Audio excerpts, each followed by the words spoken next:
Ukimwona ni kama wa kiroho. Si atu wa mama, naomba tukutane wa mama. Wakina mama tukutane. Wa mama wanakutana. Jamani, mimi kama mwenyekiti nimeletewa ujumbe na mama fulani. Amesema tumsikilize, ana neno, Bwana amemsemesha.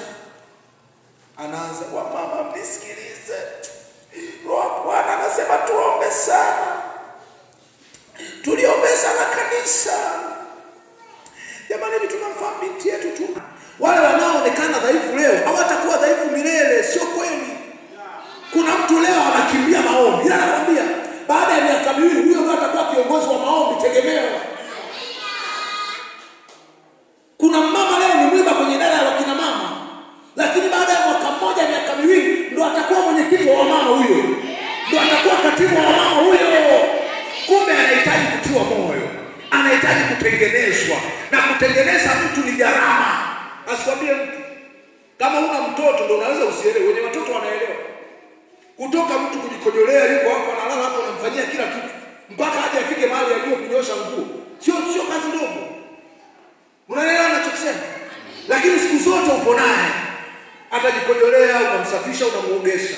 Hata chafua nguo utaenda utafua. Wewe unajua kazi za watoto. Mtoto unamvalisha nguo sasa hivi. Unaambia usicheze kwenye vumbi.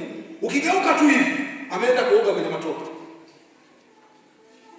Kuna mtu anakataa kusema usio mtoto wako. Unamchukua tena, unamkumbatia, unatoa nguo, unaenda unafua. Kesho maisha yanaendelea. Na huduma ni hivyo hivyo. Tunasaidiana.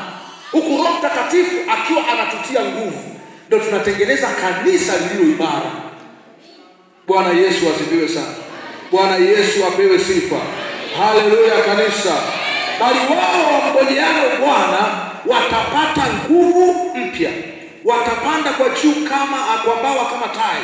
Watapiga mbio wala hawatachoka. Watakwenda kwa miguu wala hawatazimia.